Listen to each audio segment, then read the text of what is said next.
So as I sit here today in my Blackpool Combat Club t-shirt, I can't help but thinking how we went from this to this. Yeah.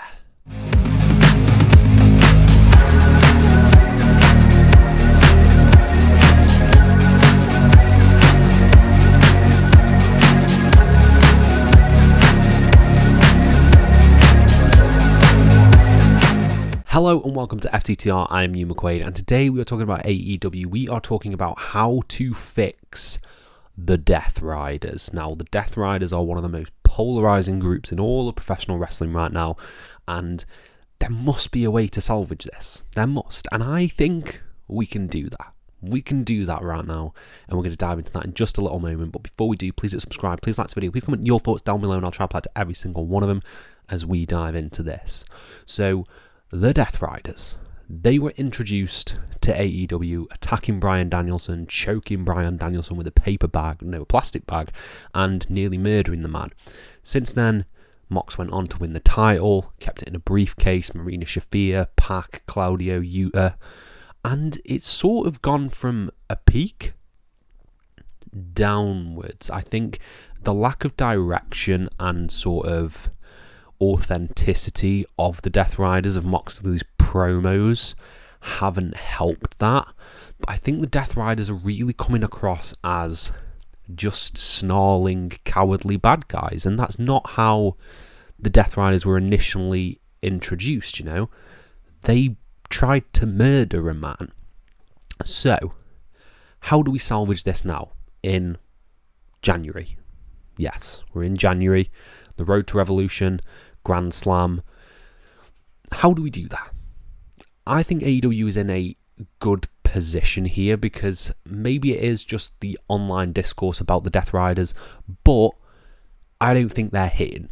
They're not hitting with who they want to hit, which is the core demographic of AEW, and all that was sort of ignited when this match graphic was announced, showing the learning tree teaming with the Death Riders. And I think why this ignited such a vitriol from the fan base is because there's no way in Moxley's ethos that he would be teaming with a goof like Chris Jericho.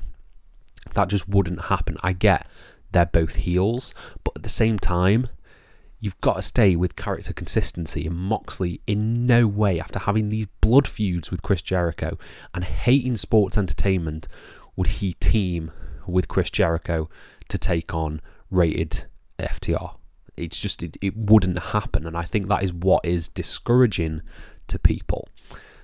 But this is recorded before Maximum Carnage, and there are a few outs here. There are a few outs. I think my one big takeaway from the Death Riders right now is you need to get the belt off Mox, because he is, for lack of a better word, suffocating the world title division. Yes, you've got Edge in there, Adam Copeland. Yes, you've got Hobbs in there, you've got FTR around that mix, but this chokehold that he has on the division is not working.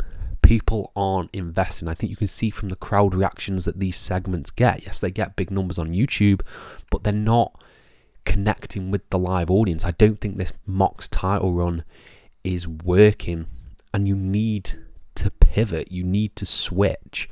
I get Mox is a big star. I get he has this story that he wants to tell.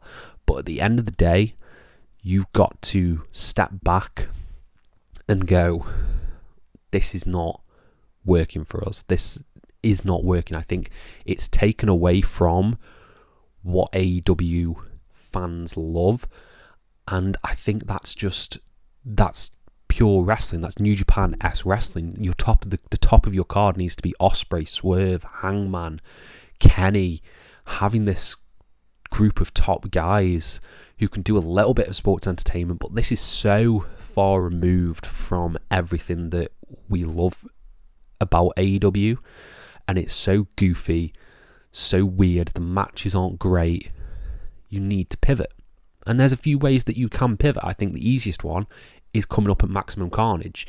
And this is a big swing, have Powerhouse Hobbs win the belt and Christian cash in immediately. Christian's your world champion. Now I get people probably don't want that coming off Mox. They probably want a longer run for Hobbs, but I think you can tell an interesting story with Hobbs chasing Christian, and I think Christian he's more world champion material at the moment than I find Jon Moxley being. Not that he's a threat, but he has that aura, his presence, the way he carries himself, the way Mox is carrying himself now with the Death Riders doesn't feel like world champion. You're not scared of them, you're not intimidated by them, but you're also not laughing at them. You're just kind of indifferent. And I think that's the biggest fault of the Death Riders, is they started as an intimidating group who were murdering people, and now they've just turned into goofs who are locking up the Rock and Roll Express. It's not working there. I think Christian with the belt, he doesn't need a long run, but then Christian holding the belt from Maximum Carnage to Revolution, and then just pivot hard, give it to Kenny, give it to Swerve, give it to Ospreay. I think you can do that. The main goal here shouldn't be, as much as I love the guy, if Darby Allin is taking time off to climb Mount Everest and he's not going to be here until July, I don't think there's a way that you can physically do this program, the Death Riders program, until July. I think fan interest is going to dissipate totally if you make it last that long. And I think you can still do the match that you want to do if you pivot and give the championship to Christian, and that is Copeland versus Mox. Do Copeland versus Mox as a non-title match at Revolution. Have it be a big stip, TLC, Last Man Standing or something like that. It doesn't need the belt. I think that's the thing with the Death Riders, is they don't need the belt. They've never explained why they need the belt. Is it to raise young talent? Because they've done that. Private Party won the tag titles. Is it to hold AEW to ransom? They're not doing that on TV. Is it to wait until potentially Shane McMahon comes in? That's not been addressed. What are they? And I think that's what's so frustrating about the Death Riders, is they started there but have just plummeted, and that's the worst thing about it. So how to fix the Death Riders? I would get the belt onto Christian at Maximum Carnage, get the belt onto Ospreay at Revolution. The Death Riders, take time away. Give them, all of them, Claudio, Pac, Marina, Yuta, Mox, give them 6 months of off TV, keep them off TV, and then to build interest into their return, I would have them show up on Ring of Honor and just murder everyone. Just kill everyone on Ring of Honor, look dead down the camera and say, we're coming. They come back on Dynamite, and then you have an Ospreay Swerve feud, and you pick up how it should have been, with not Mox winning the title, but them gunning for the title and them fighting the top group of babyfaces like Kenny, Swerve and Ospreay. I think that's how you should do it. They need to be rested and they need to pivot, because on a show when I think AEW's actually been really good, I like the MJF Jarrett stuff, I like the Kenny Ospreay stuff, I think that's really interesting. I think the women's division is good. I think the Tony Storm stuff's really, really cool. So I think overall AEW is a good show, but it's got this cloud of negativity hanging over it, which is the world title scene. And that's arguably your most important part of your show.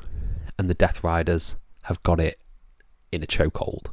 So yeah, how I would fix the Death Riders, pretty simple. Get the belt on Christian Cage and get them to take 6 months off and rethink the plan.